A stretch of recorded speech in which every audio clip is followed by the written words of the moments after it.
Bienvenue sur le podcast des notaires conseils d'entreprise, le premier réseau de notaires spécialisé dans le conseil aux entrepreneurs. Plus d'informations sur le réseau dans le descriptif. Suite de notre série sur la transmission d'entreprise, une série en 4 parties enregistrée à l'occasion des e-rencontres notaires chefs d'entreprise, notre rendez-vous annuel 100% digital. Cet événement spécialement conçu pour éclairer les entrepreneurs apporte les clés essentielles pour réussir sa transmission. Pour le second épisode de notre série, nous abordons la cession et l'importance de savoir quand passer le témoin. Restez avec nous pour découvrir les conseils pratiques de professionnels sur ce sujet crucial. De retour sur notre plateau pour notre deuxième passage de relais, transmission à titre onéreux, savoir passer le témoin, avec Nathalie Rocher, notaire NCE à Paris. Bonjour. Bonjour. Et Corinne Prévitali, associée MGT Partners, une banque d'affaires spécialisée dans les cessions-acquisitions de PME et membre de la CCEF. Corinne. Bonjour. Bonjour. La CCEF, qu'est-ce que c'est ? Alors la CCEF, compagnie des conseils et experts financiers, association professionnelle qui en fait regroupe essentiellement les experts comptables, des avocats et des conseils financiers aux entreprises et aux entrepreneurs. Alors, comment votre travail est-il complémentaire de celui des notaires NCE ? En tant que banque d'affaires, aujourd'hui, on accompagne les chefs d'entreprise dans leur cession d'entreprise. Donc, ça veut dire qu'on est là depuis le début de la réflexion jusqu'à la réalisation de l'opération pour essayer de trouver des acquéreurs, de négocier les meilleures conditions. Et l'intérêt de travailler en collaboration avec les notaires, c'est évidemment de se rappeler qu'une entreprise, quand elle est cédée, c'est à la fois un outil économique, mais aussi un outil de patrimoine. Donc, il est important que cette dimension patrimoniale soit prise en charge par les notaires. Quel est l'état du marché de la cession-acquisition d'entreprise aujourd'hui en France ? Alors, l'état, je dirais, est assez dépendant de l'environnement économique, bien sûr. Cela dit, il y a une certaine dynamique parce qu'on a des dirigeants qui arrivent à l'âge de la retraite et qui doivent donc effectivement céder. Aujourd'hui, ce qui est important de noter, c'est qu'il y a une quinzaine d'années, on avait 80% des transmissions d'entreprises qui étaient familiales, 20% externes. Et aujourd'hui, c'est exactement l'inverse, c'est-à-dire 80% externes et 20% familiales uniquement. Quant aux chiffres sur le marché, il n'y en a pas vraiment. On a les chambres de commerce qui communiquent, je dirais, assez largement sur des entreprises à céder dans les années qui viennent, avec des chiffres qui sont en général de plusieurs centaines de milliers. Attention, dans ces chiffres, il y a quand même 90% d'artisans et de commerçants et pas forcément de PME au sens strict du terme. Nathalie Rocher, est-ce que le contexte que nous avons connu en cette année 2024, avec des incertitudes à la fois réglementaires, mais aussi législatives, a joué sur le moral des cédants et acquéreurs ? Oui. Alors, outre ce qui a déjà été évoqué, les sujets de financement bancaire qui était aussi un sujet, puisque les taux avaient quand même beaucoup remonté par rapport à ce qu'on a connu il y a 2 ans. Et puis après, les banques, c'est peut-être un peu plus compliqué cette année. On avait effectivement cette incertitude législative depuis la dissolution, on va dire, où on s'interroge, les conseils, sur le taux de taxation des plus-values. Puisque c'est important pour le cédant, c'est un élément essentiel quand même, c'est son prix et comment ce prix va être taxé. Corinne Prévitali, on a une demande de précision sur un point. Est-ce que vous nous avez évoqué tout à l'heure le chiffre de 80% d'entreprises qui sont acquises par une personne extérieure à la famille ? On nous demande si vous savez dans ce pourcentage, quel pourcentage de sociétés reprises par les salariés eux-mêmes ? Alors là, je n'ai pas le chiffre exact, mais pour être clair, c'est relativement limité. Parce que ça a été évoqué tout à l'heure, la fameuse loi Hamon qui nécessite l'information des salariés et qui avait vocation à la base, il faut le rappeler, de favoriser la reprise par les salariés, n'a pas du tout été suivie de cet effet-là. Donc c'est relativement faible de toute façon sur la proportion en question. On nous demande également s'il y a plus ou moins de difficultés selon la typologie d'entreprise à trouver un repreneur. Alors oui, je dirais il y a des critères quand même qui sont assez simples à bien avoir en tête. C'est que plus l'entreprise est petite, plus elle est liée à l'intuitu personnel de son dirigeant ou des personnes clés en tout cas qui travaillent dans l'entreprise et qui sont actionnaires et qui vont partir, et plus c'est difficile à céder. Et par voie de conséquence, même si on arrive à céder, plus le prix est faible. Puisqu'en l'occurrence, l'acquéreur considérera que le risque de perdre une partie de la clientèle notamment est élevé.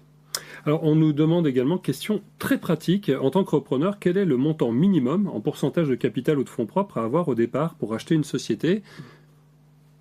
Question éminemment variable en fonction de la philosophie, je dirais notamment des financeurs et en particulier des banques. Mais aujourd'hui, je dirais qu'il faut au minimum 20 ou 30% du montant apport en fonds propres. Alors attention, quand on parle d'apport en fonds propres, c'est pas forcément l'apport du repreneur. Il peut être accompagné d'investisseurs qui évidemment investissent au capital de la société.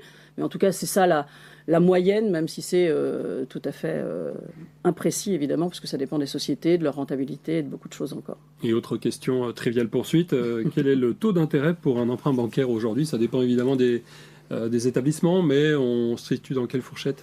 Sur les opérations dites à risque, puisque là on est bien sur des opérations à risque, on va être de toute façon autour de 5%, c'est clair. Et si c'est des financements extérieurs, d'ailleurs, ça peut être même plus, des modes de financement alternatifs. Oui, là on parle de financement bancaire, oui, vous avez raison. Ça peut être très élevé, quoi. Existe-t-il, Nathalie Rocher, une organisation patrimoniale optimum à mettre en place avant la cession de sa société? Alors, il y a des choses à voir, effectivement, à mettre en place, ou en tous les cas à regarder avant de céder. L'idéal, c'est de faire suffisamment tôt. Souvent, on pense à l'apport à une holding quand on est dans une société à l'IS, puisque ça marche quand on a déjà une structure IS. On pense à l'apport à la holding, ça consiste à apporter ses titres à une société holding qu'on va créer pour l'occasion. Et après, c'est la holding qui revendra les titres qu'on lui a apportés. En fait, la plus-value, c'est toujours pareil, ça se détermine entre prix de cession moins le prix d'acquisition. Donc, la holding, quand elle va céder, elle va avoir une plus-value très faible puisqu'elle viendra d'acquérir les titres pour la valeur d'apport. Et donc, elle ne paiera pas d'impôts ou très peu d'impôts. En plus, on a un régime particulier de fiscalité qui est très léger quand on cède les titres détenus par une holding. Donc ça, voilà, là vous le dites très facilement et très rapidement quand on n'est pas familier de ces notions. Évidemment, on vous engage à prendre rendez-vous avec votre notaire. Voilà, effectivement, là on le résume comme ça en 15 secondes, donc ça peut être difficile à assimiler, c'est beaucoup d'informations, mais on peut prendre rendez-vous chez vous, un de vos confrères en tout cas, pour se le faire expliquer de façon, je veux dire, plus longue en cas de besoin. D'accord, mais il faut bien comprendre qu'il faut anticiper. Et idéalement plus de 3 ans à l'avance. Parce que le régime, justement, il y a un régime de report de la taxation de la plus-value qui nécessite justement une détention par la holding des titres au moins 3 ans. À défaut, la plus-value qui était mise en report sur la tête du chef d'entreprise va tomber si la holding cède avant les 3 ans. Donc c'est pour ça que c'est un régime vraiment qu'il faut anticiper. Alors on peut le faire juste avant la cession, c'est-à-dire mettre en place une holding juste avant la cession, si on a une idée de réinvestissement. Et dans ces cas-là, la holding est un vrai véhicule de réinvestissement, c'est-à-dire la holding va céder, va réinvestir. Alors c'est au moins 60% dans le dispositif législatif, au moins 60% du prix de cession dans une nouvelle activité économique. Là, on peut également bénéficier de ce report de taxation de la plus-value pour le chef d'entreprise. Mais si c'est envisagé en cas de retraite, à ce moment-là, il faut l'avoir anticipé au moins 3 ans avant. Oui, c'est ça. C'est pour ça qu'il faut toujours, de toute façon, parler avec ses conseils régulièrement. Corinne Prévitali, on va parler prix maintenant, si vous le voulez bien. Est-ce qu'il est, parce qu'il existe différentes façons de calculer un prix. Il y a des secteurs où on parle d'un multiple du résultat brut ou de l'EBITDA. Est-ce qu'il y a d'autres manières de calculer un prix? Alors il y a, je pense, à peu près une trentaine de façons de calculer un prix, en tout cas d'un point de vue théorique. Moi, ce que je vous dirais quand même en préambule, c'est que souvent, le chef d'entreprise, quand il veut céder, il se dit quelle est la valeur de mon entreprise. C'est là que la question se pose de mandater éventuellement des experts comptables ou autres, en tout cas sur le calcul de cette valorisation.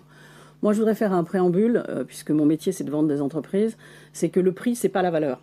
C'est-à-dire que la valeur, c'est un élément calculé à partir de méthodes qui sont ce qu'elles sont et qui ont des vertus, bien sûr, et qui permettent de donner une idée. Mais le prix, c'est ce que l'acquéreur sera prêt à payer au final. Et ça peut être très différent de cette valorisation purement financière qui est faite à partir des chiffres, évidemment, de l'entreprise. Donc, par nature, le prix, attention, c'est d'abord un prix de marché. Ce qu'on essaye, nous, en tout cas, d'appréhender, c'est ce qu'un acquéreur sera prêt à payer le cas échéant. Et pour finir sur ce sujet, le marché aujourd'hui, en effet, travaille essentiellement sur une valeur d'entreprise qui est basée sur ce multiple d'une performance économique, parce que l'acquéreur, lui, il achète la performance économique future de l'entreprise en se basant sur sa performance passée. C'est ça la règle, je dirais, quasiment immuable sur le marché. Alors on se base sur la performance passée, puisqu'elle est tangible, mais en cas de signature d'un gros contrat, J'attends la signature plutôt j'ai remporté un marché, mais le fruit de ce marché, eh bien, l'entreprise n'en aura bénéfice que dans 1 an, dans 2 ans, dans 3 ans. Est-ce que cela aussi, on peut le prendre en compte dans la façon d'évaluer la valeur de sa société? Oui, alors c'est vrai que le prix, c'est pas forcément qu'un prix ferme, définitif, qui est payé au moment de la transaction. Ça peut être un prix ferme d'abord, et puis un complément de prix, ce que d'aucuns appellent un earn-out, pour utiliser un anglicisme qui est utilisé fréquemment. Et ce fameux complément de prix, il est souvent basé sur une performance future. Alors que ce soit parce qu'on anticipe des gros contrats supplémentaires qui, évidemment, vont bénéficier à l'acquéreur, ou que ce soit à l'inverse, parce qu'on a une incertitude sur les résultats futurs, auquel cas le prix ferme initial est un peu plus faible, et puis on donne un complément de prix au vendeur, sous réserve que les performances futures soient à la hauteur de ce qu'espèrent, en tout cas, les parties. Voilà. Avant de passer dans une autre question, avant de passer à la suite qui nous vient, c'est dans le cadre d'une cession d'entreprise, si l'acquéreur ne veut pas faire reprendre la totalité du cédant, que faire? Si l'acquéreur ne veut pas reprendre la totalité, on peut envisager plein de choses pour ça. On peut laisser en place et prévoir une cession étalée des titres, c'est-à-dire qu'on peut avoir une cession immédiate et un protocole pour prévoir que le reste sera cédé à une échéance qu'on convient ensemble, avec généralement justement une méthode de détermination du prix qui sera mathématique, mais d'après les données comptables. Et voilà, où on peut trouver aussi des investisseurs. Enfin, il y a plusieurs choses qui peuvent être envisagées. On nous demande ensuite quels sont les avantages pour un groupe de faire de la croissance externe du point de vue fiscal? Alors, personnellement, je pense que l'intérêt de faire de la croissance externe, c'est d'abord de pouvoir augmenter son activité plus rapidement qu'en croissance organique, bien évidemment. D'un point de vue fiscal, je ne vois pas ce que ça peut apporter de plus que, je dirais, de gérer un périmètre d'entreprise qui a déjà éventuellement plusieurs sociétés. Pour moi, c'est un intérêt économique et un intérêt de rapidité de développement business avant tout. Et Nathalie Rocher, vous souhaitiez aborder avec nous la question de la donation avant cession. Oui, voilà, c'est également quelque chose qu'il faut anticiper un petit peu en amont quand on prépare sa cession. C'est qu'on a remarqué que souvent les cédants, au moment où ils font cette opération, souvent avec le départ à la retraite, ont envie de faire bénéficier aussi leurs enfants, finalement, du prix de cession. En disant, c'est l'occasion, je vais avoir de l'argent, je vais en donner une partie à mes enfants. Et en fait, la mauvaise idée, c'est de faire la cession, de payer la plus-value, donc on va dire avec 30% si on prend le PFU sur la totalité de mon prix, et avec le reliquat de faire la donation aux enfants et de payer éventuellement les droits de donation si je dépasse l'abattement de 100 000 € par enfant. Alors que si on inverse les opérations et qu'on fait la donation avant aux enfants, c'est-à-dire avant la cession, c'est les enfants qui céderont après. Pour les enfants, là, c'est comme pour les holdings tout à l'heure, c'est-à-dire que les enfants, leur prix de cession, ça va être le même que les parents, et le prix d'acquisition, c'est la valeur de la donation. Du coup, on aura gommé la plus-value. Et en fait, on va payer sur si on fait la donation avant et la cession après, on va payer les droits de donation éventuellement, mais on ne va pas cumuler et la plus-value et les droits de donation. Dernière question, peut-on mettre en place une garantie au bénéfice de l'acquéreur afin de le prémunir contre un prud'homme ou une situation de conflit anticipé avec un client ou un fournisseur? Alors, je crois que la question est un tout petit peu inexacte. C'est pas est-ce qu'on peut, c'est plutôt est-ce qu'on doit. Et oui, on doit. Si on cède des titres, ça veut dire que l'acquéreur récupère la totalité, je dirais, des dettes, des engagements de l'entreprise. Donc, par nature, dans ce cadre-là, la garantie qu'on appelle garantie de passif est tout simplement une garantie que doit donner le cédant sur sa gestion passée. C'est-à-dire si demain il y a un risque, comme vous dites, de prud'homme ou d'un conflit quelconque qui est antérieur, en tout cas dans sa genèse, à la cession, c'est-à-dire de la responsabilité du cédant, il est normal que l'acquéreur n'en assume pas les conséquences financières et donc cette garantie, elle sert à ça. Très bien, je vous remercie Corinne Prévitali, associée chez MGT Partners, une banque d'affaires spécialisée dans les cessions acquisitions de PME. C'est moi. Merci également à vous Nathalie Rocher, notaire NCE à Paris. Merci d'avoir écouté cet épisode des Notaires Conseils d'entreprise. Pour en savoir plus sur l'association, rendez-vous dans le descriptif.